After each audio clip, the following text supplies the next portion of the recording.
আজ 14 ডিসেম্বর শহীদ বুদ্ধিজীবী দিবস।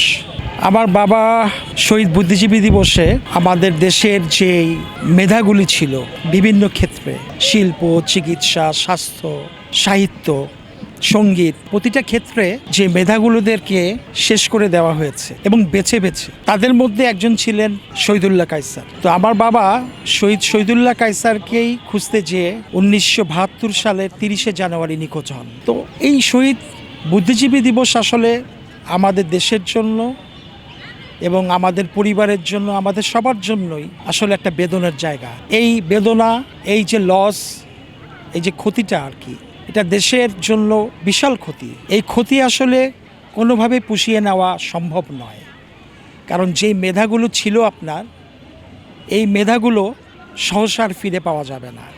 তো আমার বাবা নিখোঁজ হওয়ার পরে আমরা চেষ্টা করেছি যে কীভাবে আমার বাবা নিখোঁজ হলো, তার যে তদন্ত, এই তদন্তটা জানার জন্য, কিন্তু আজ পর্যন্ত সেই তদন্ত প্রকাশ করা হয়নি।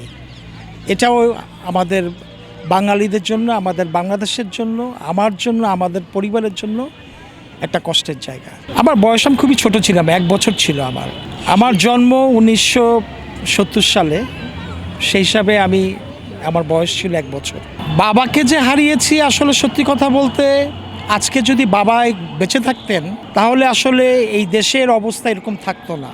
আমার ব্যক্তিগত অভিমত যে বাবাকে হারানোর পরে আমার মাই ছিলেন বাবা। সে কখনো কিন্তু আসলে আমাদেরকে বুঝতে দেননি যে বাবা কী জিনিস।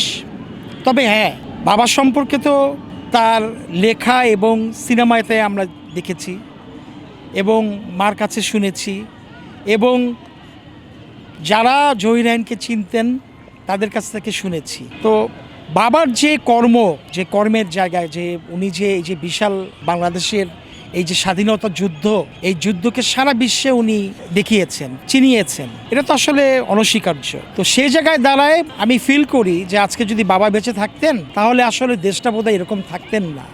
আমাদের তার কাছ থেকে অনেক কিছু পাওয়ার জায়গা ছিল, অনেক কিছু শেখার জায়গা ছিল।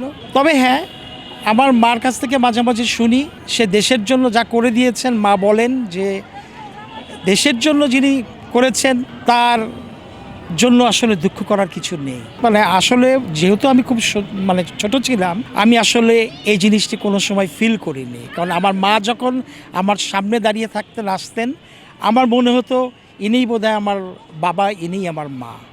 মাই সব করেছেন, মাই মানুষ করেছেন ছোটোবেলা থেকে এই পর্যন্ত।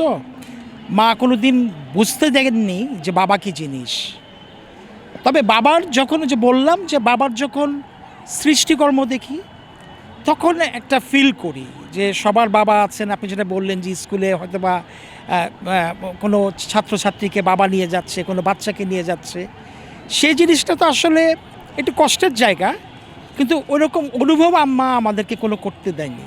আমরা যখন বড় হয়েছি তখন আমাদের কাছে মনে হয়েছে যে হ্যাঁ, বাবা তো একটা বিশাল জিনিস, বাবা তো একটা বট গাছ একটা পরিবারের। প্রত্যেক বাবাই কিন্তু একটা বিশাল বট গাছ একটা পরিবারের জন্য, পরিবারের হেড।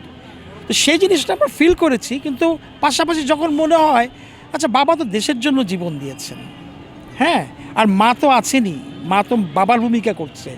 তো ওই আফসোসটা আপনি যেটা বলছেন, সত্যি কথা, এটা আসলে আমার মা আমাদেরকে কোনো দিন বুঝতে পারে।